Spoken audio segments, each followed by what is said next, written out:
Howdy y'all, welcome. This Mondays with Mom. Here's a mom. She's not my mom, but she's a mom. Everybody knows Amy. What the paranormal? I should have called you April. That's what I should do. I'm gonna interview April.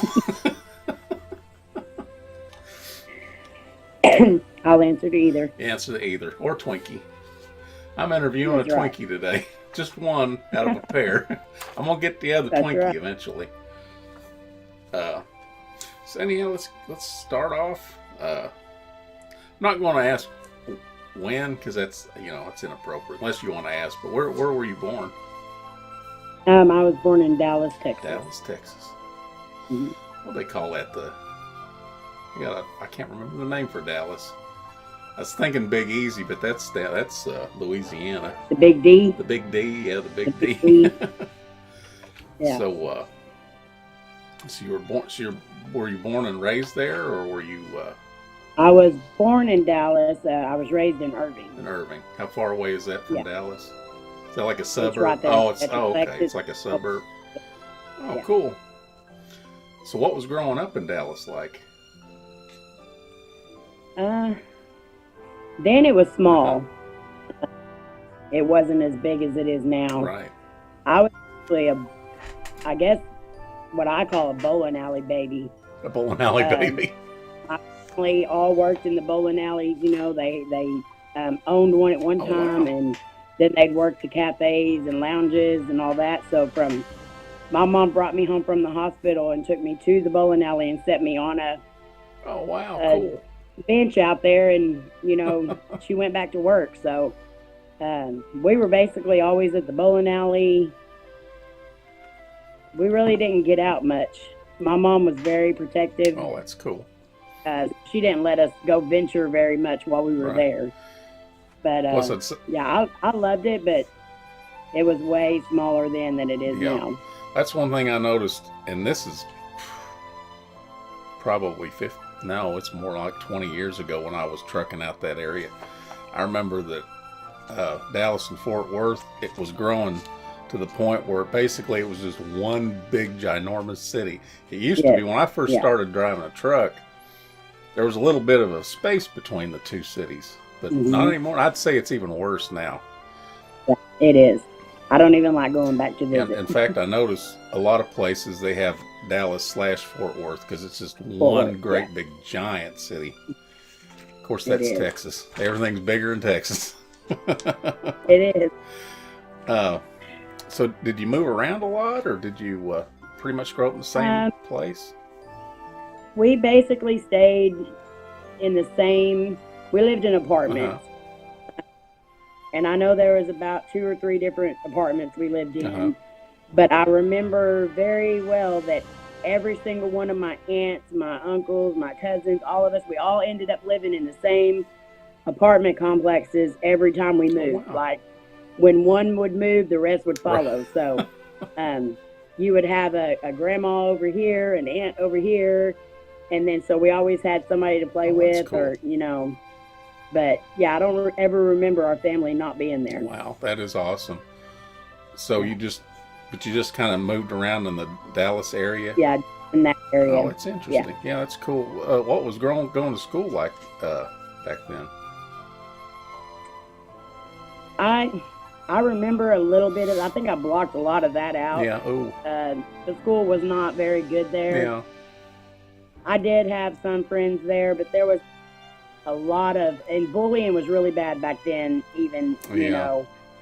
And so if you didn't come from money and stuff there, you did get bullied a lot. But I think I basically blocked a lot of that out of my memory, because I don't really remember much about the schools there, other than I was ready to leave them. It kind of sounds like me. I was okay up until junior high, and that 3 years of junior high, I spent my life blocking because it was so horrible. Yeah. High school wasn't too bad. About the first 3 months of high school, it's like I found my strength or whatever, and I made sure the bullies didn't bother me anymore.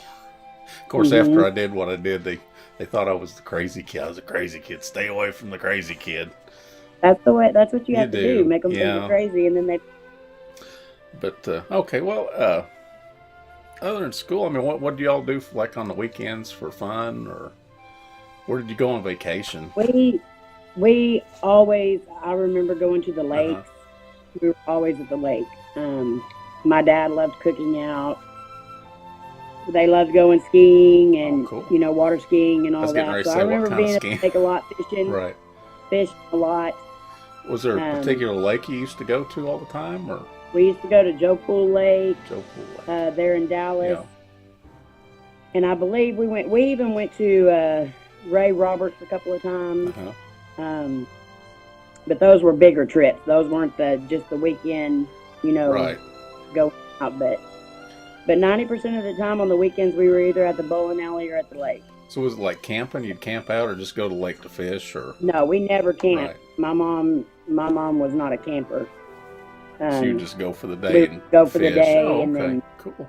come home. Um, other than, I mean, did y'all have any like big vacations you would go on, like Disneyland or anything like that, or?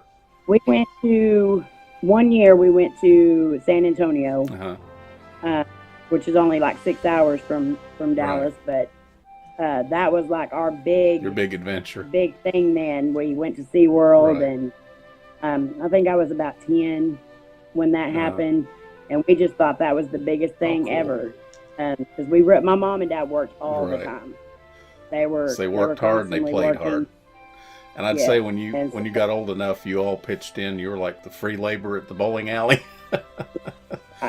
Well, when we moved away from that area, I was about 14 years old. But I remember even 9, 10, 11, we would go through and we would massage the bowler's shoulders. Oh wow! People we knew. My mom wouldn't let us go near anybody we didn't know, but we basically knew right. everyone there. We grew up with them. Right.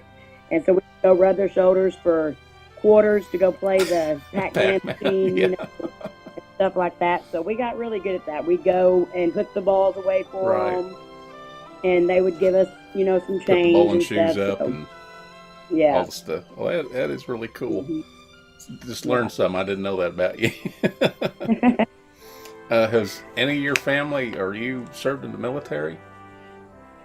My grandfather was in the military. He was in World War Oh II. wow! Um, What branch? he's What branch of service was it? he was in the Oh, Army. cool. And then my uncle, Alton, he was in the Air Force, and then he was in the Navy.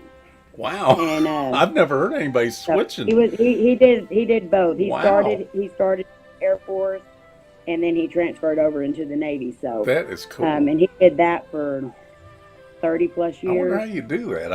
I've never Don't heard of that.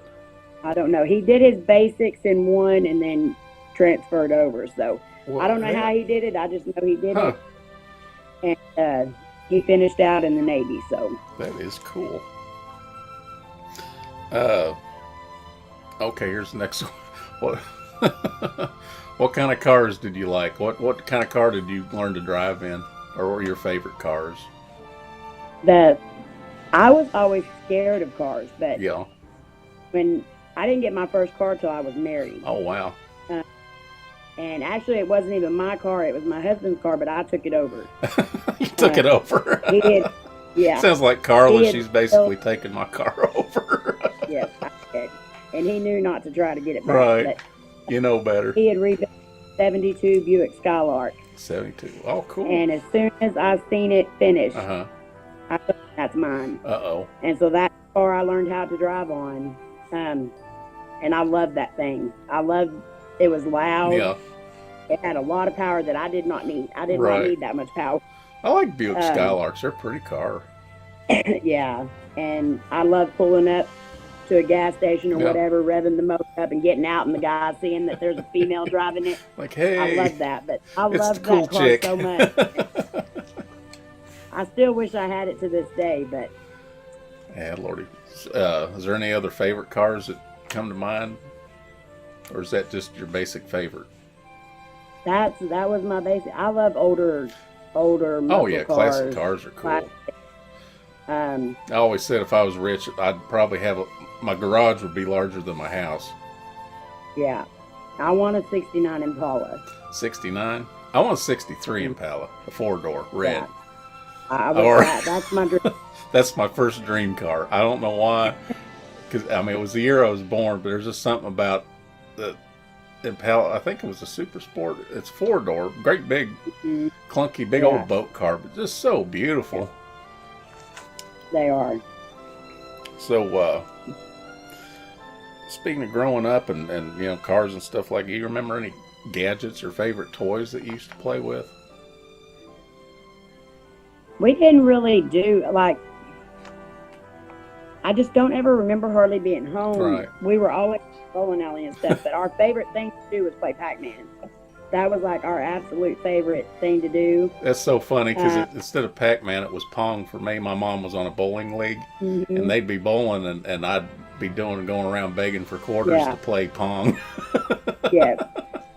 And my dad, he would always play with us, but the thing was the Pac-Man machine was in the lounge, and they didn't allow kids in there. Right. Well, we knew everyone that was there, so they just kind of let it slide a little. Yeah, sometimes they'd let us go in there and play, and me and my dad would sit there and play for hours. Oh, Lordy, that's funny. I don't know how many quarters we went through playing Pac-Man, but...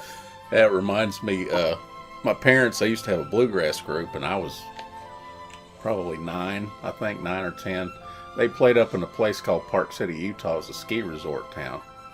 And it was a old bar called Muldoon's Inn. And this was back in the 70s. And we'd go with them, and cops were cool. I mean, it was one of the, like you say, it's a lot of them gray areas. But I remember I used to play these hippies at the bar. I'd play them with a pinball machine for jelly donuts and stuff like that. And it was just fun times. Yeah, I love pinball too. That was another one. Oh yeah, I absolutely love pinball.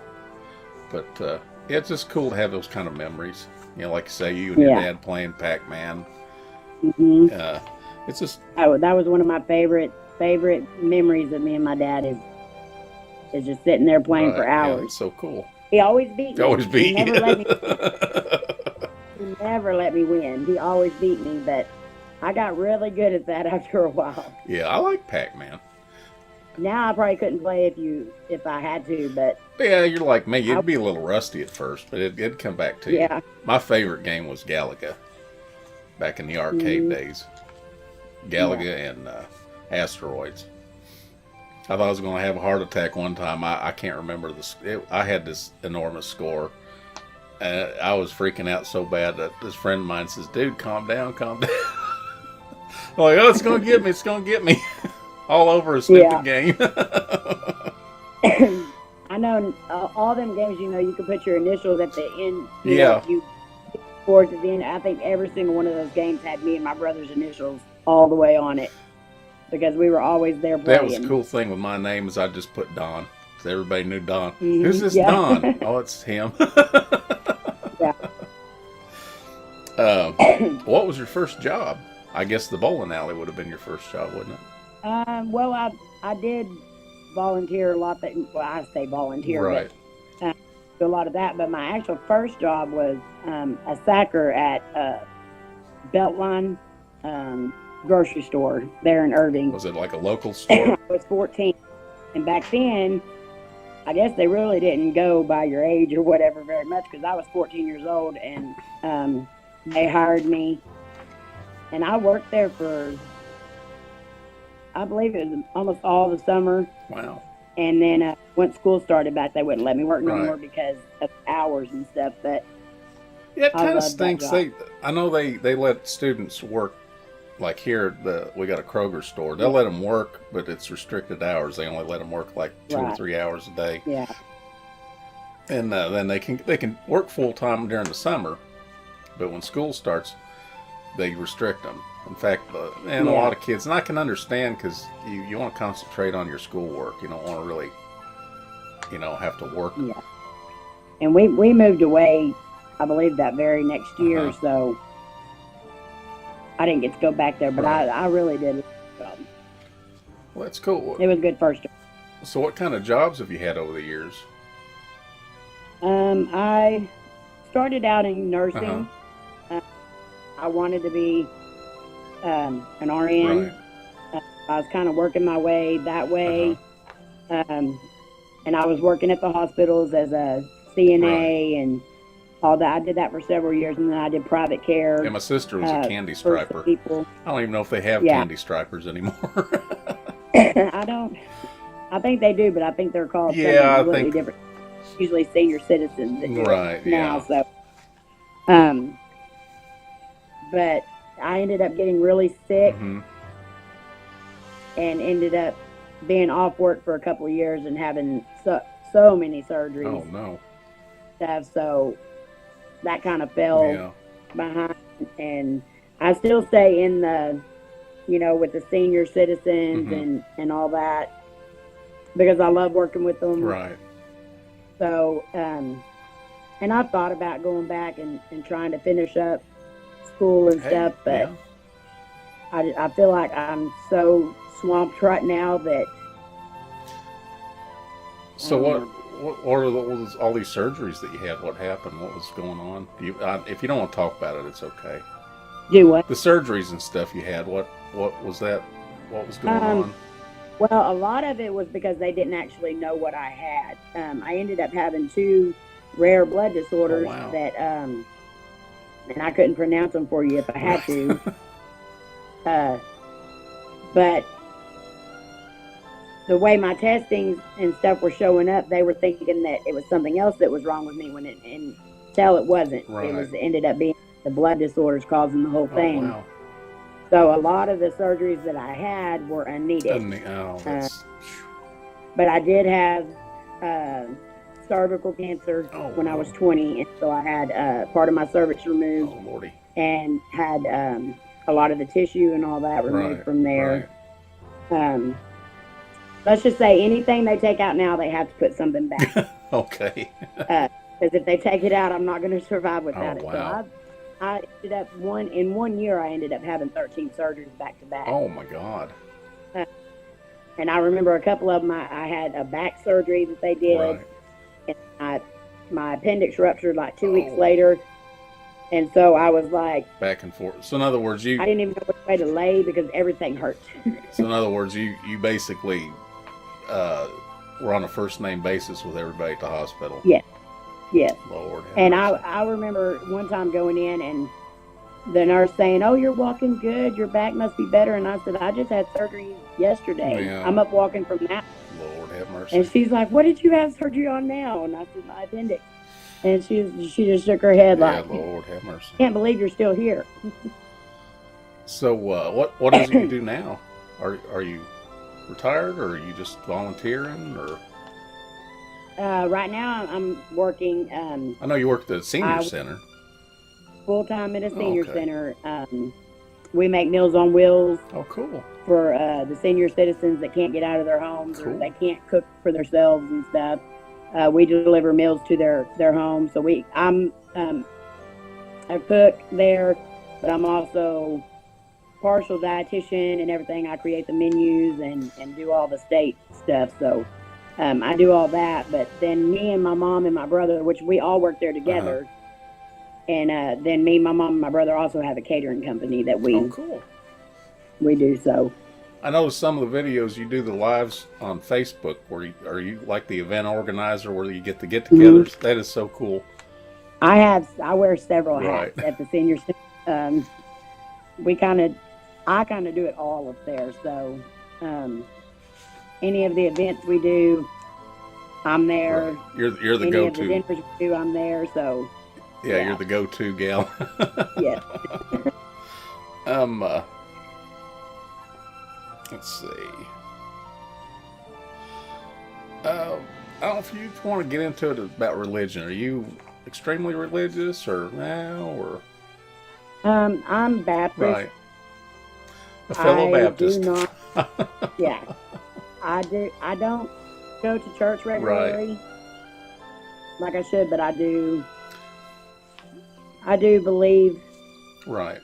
And it all, and stuff, and I just haven't actively been going. Right.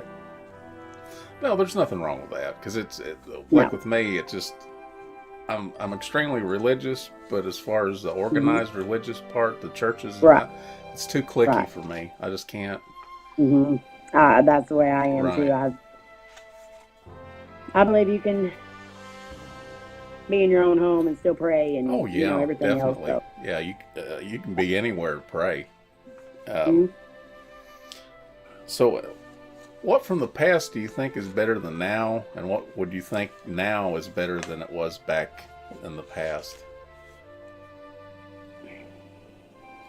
Well, I know that the technology is so much better now, but sometimes I miss Yeah. just the old. Yeah, the simplicity of when we were kids. Yeah. I mean, like before, and I'm going to use the bowling alley as an example again, but before you go in, write names down on a paper, Right. keep score yourself. Now you go in and I can't figure out how to even put our names in the machine. I haven't been bowling so long. I'd say they probably have a Bluetooth thing you can Yeah. link your phone to it and Exactly. Just type it in that way. But I mean, I love how everything's growing and technology Right. is getting so much better, but the instructions should be a lot better too, because a lot of it's so hard to do now. You know something I've noticed, like smartphones and computers and things, that when you buy them new, out of the box, there's no instruction manual anymore. It's like they assume you know how to use it. You should automatically know how to do it. You would think that these kids nowadays were born with one in their hand. Well, they basically are. Yeah, because my niece and my nephews, they can show me stuff on my phone that I never knew was there. But yeah, I do love technology, and I do love all the computerized stuff. I feel like that's taken a lot of our jobs. Yeah, it does. It's definitely shifting the workforce, because where manual labor used to be something you could rely on, working in factories, car factories and stuff. Robots have basically taken. That if a lot of our younger generations had to do some of that manual labor, it would be a lot. Oh, forget it. Yeah, forget it. But it. Yeah, we're more into a technological thing. So if you're a young kid in school, it's cool to learn how to work with tools and stuff like that. But it's smarter to work book knowledge, to learn how things work, like information technology. I go shake these teachers though and say, teach my kid how to write in cursive. I don't understand that. Because they don't know how to even write in cursive anymore. That I don't understand. They just type everything, and the way they do schoolwork now, I constantly was going and telling the teacher, if you want me to help my child at home, you need to teach us how to do it too, because this makes no sense at all. Oh, I remember I was a victim of the new math and new English and all that stuff, and it's I don't know. But yeah, the new math is what you mean. You've got to use a full sheet of paper to do one problem when you could have just exactly one. Yeah. But yeah, it's just, I guess that's one disadvantage to the kids. Okay, you might want to take away the cursive writing and stuff, which actually it's kind of stupid, but they. Right. I just seen in a show, I was talking to another person I was interviewing, that these kids are coming out of high school and they're filling out a job application, and they can't sign their name. They print their name and they're like, no, that does not count. Yeah. You have to sign it. Yeah. Either one of my girls can sign their name good in cursive. Yeah. At least if you're not going to teach the kids cursive writing, then at least have a class on how to sign your name. Right. It's crazy. Our modern society. And another thing, you're talking about typing, they don't even type anymore because you got Siri and all this stuff. You just hit a button and you talk to it. Yes, you're not even typing anymore. Right. I don't know. The future is odd. It's a little strange. It is.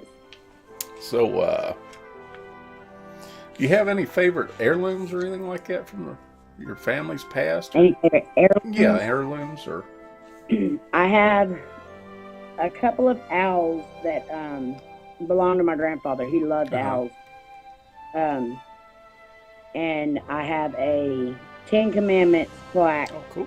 And I think every single person had one of these in their home. Yeah. Back in the day then, because I see them constantly, people showing those. Yeah, I remember when I was growing up, we had a plaque of the Ten Commandments, and on one wall we had the Last Supper, and on the other wall, picture of Jesus. Right.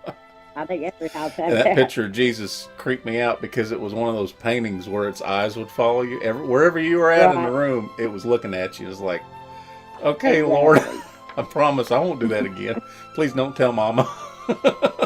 Yeah. Those creep me out too.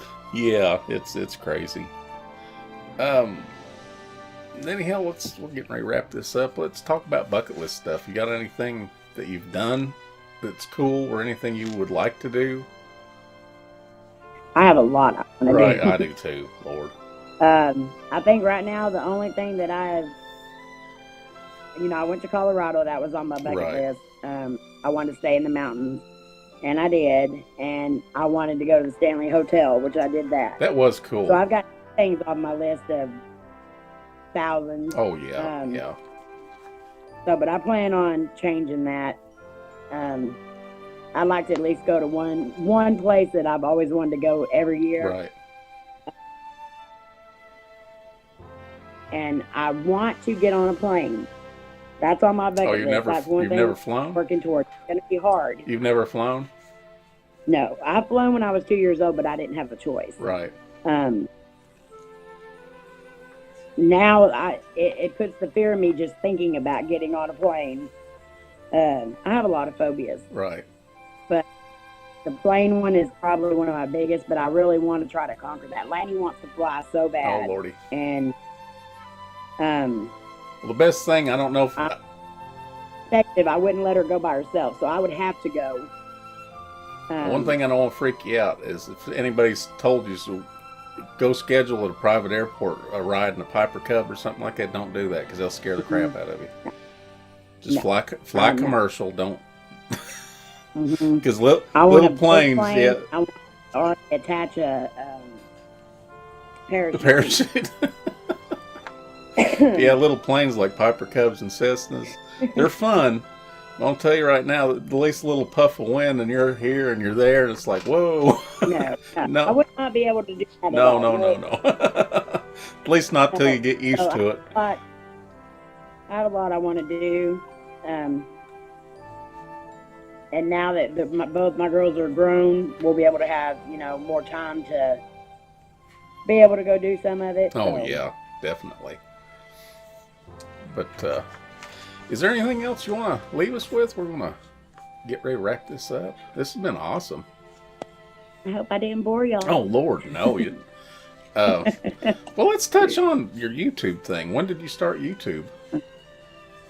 We started in 2016.